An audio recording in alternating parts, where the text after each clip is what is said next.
Okay, I am going to do a cooking video. Yes, you can see me, and yes, you can hear other people, but I can't control those maniacs. Anyways, if I'm ever going to make a video, I just have to do it. So, I'm going to use my Instapot. I have a love-hate relationship with my Instapot. I'm very picky about my tools in the kitchen. Not everything works, but there are a few things that I like to use the Instapot for. So I'm going to make some chicken soup.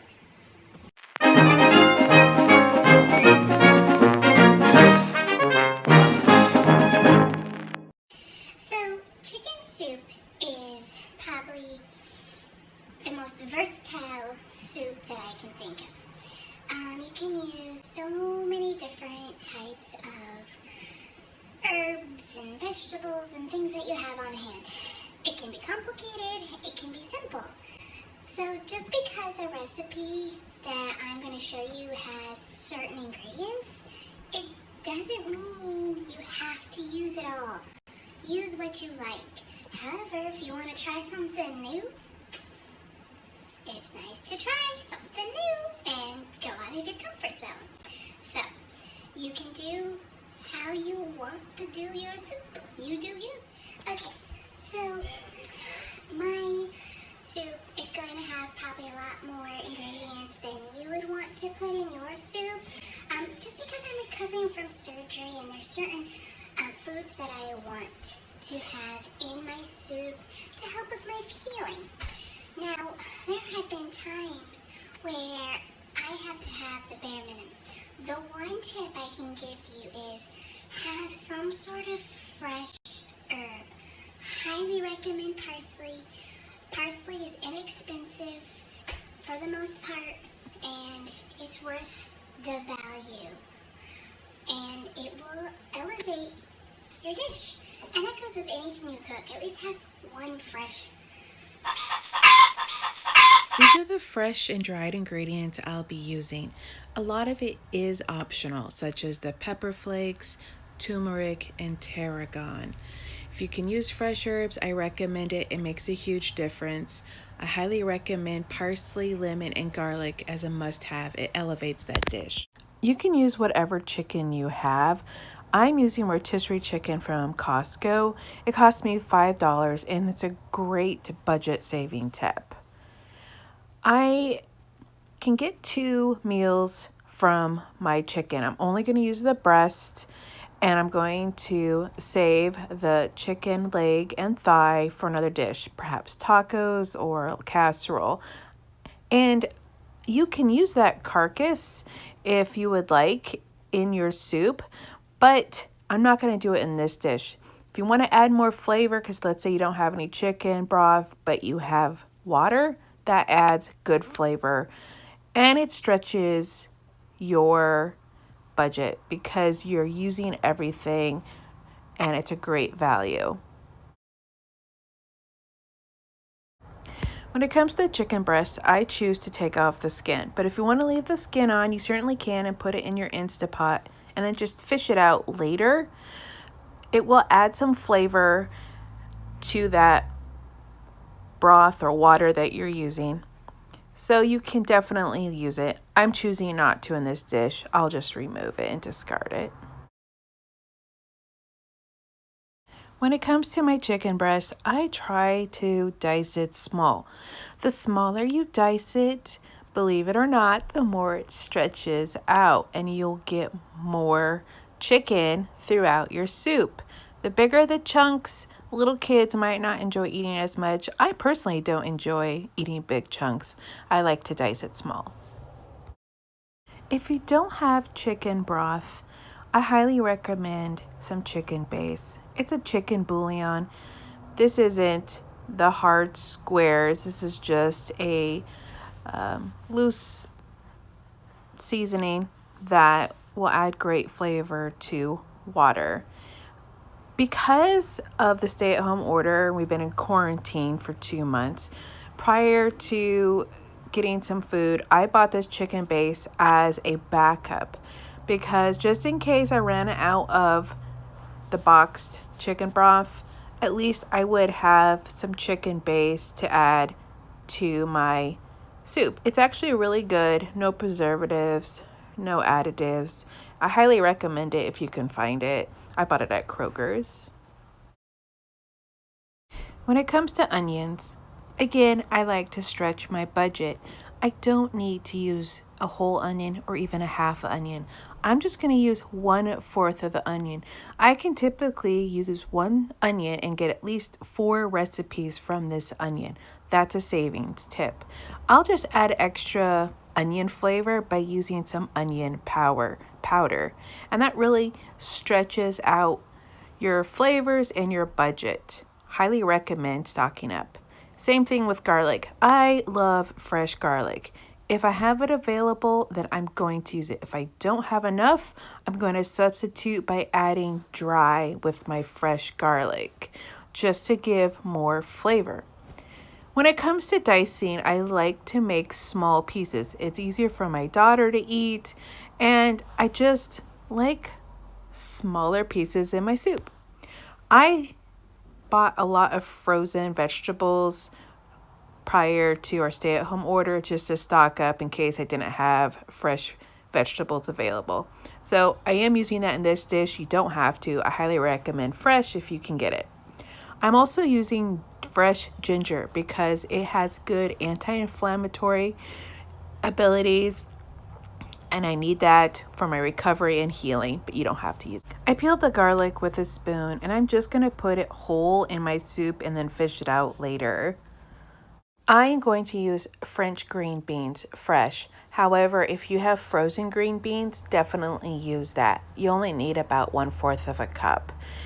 I prefer French green beans because the flavor is more mild and my daughter will eat them. I'm also using fresh thyme, fresh rosemary, and parsley because fresh herbs give a lot more healing benefits. But if all you have is dried, that is completely fine. Use that because that's what you have. I'm using frozen carrots because that's what I have. I used a 1/2 cup and I diced them up. If you have fresh carrots, I recommend 1 to 2 sticks and you'll be good. Next, take all of your prepped ingredients and place it into the Instapot. I'll have the measurements that I use in the description of this video for your reference. Again, be flexible. There is no exact amount. I like to stir everything together before I add the water or the chicken broth. You'll notice that I left the leaves on the thyme and rosemary. The leaves will naturally fall off. If you want smaller pieces of the rosemary, remove the leaves and give a nice dice with your knife.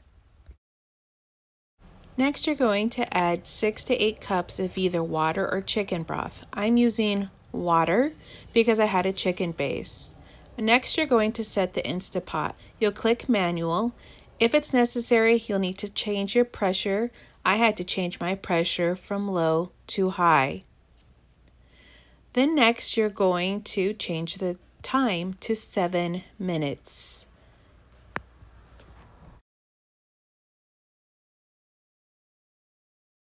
Next, you'll twist your Instapot lid. You'll hear a beep, and you're going to adjust the vent knob and close that. It's very loose. You don't need to put a lot of pressure. And now you just wait for it to pressurize. It'll say on, and you have to wait. Anytime I make soup, I cook my pasta separately. Even if I'm cooking in the Instapot, I just don't like the texture that cooked pasta has when you cook it within the soup. Therefore, I cook it separately. When it comes to cooking pasta, I don't follow the package directions. I typically will cook the pasta 2 to 3 minutes less than the suggested cook time for an al dente pasta. Once my pot of water has gotten to a hard boil, I add the pasta. I do add a good amount of salt to the water because it will flavor the pasta. I like to stir it around and then let it cook. It's going to take about 7 minutes. Oh my goodness, my Instapot still hasn't pressurized. How long? It took 23 minutes for the Instapot to pressurize before it got to 7 minutes. It's finally counting down from the 7-minute mark.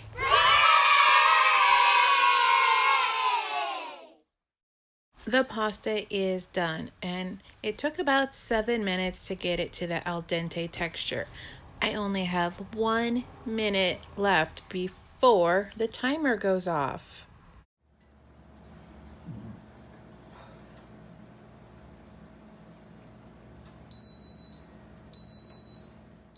Now it's time to do a release of the pressure. You'll notice the red knob will be elevated when it's full of pressure. You cannot open the lid. So you have a couple of choices.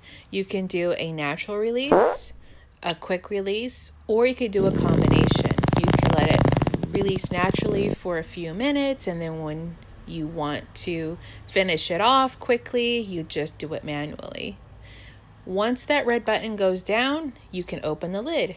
So I'm going to do a quick release, and there's going to be a lot of air. As I wait for the steam to finish depressurizing from the Instapot, I'm going to get my bowl of soup ready. I do like to cook my pasta separately, so I add about 1 cup of pasta to my bowl. It's been about 5 minutes. The steam is still coming out. It has not completely depressurized. You can tell that it's not ready because the red knob is still elevated. Once that knob has come all the way down, you'll hear a pop and you will be able to open the lid. But in the meantime, you just keep waiting.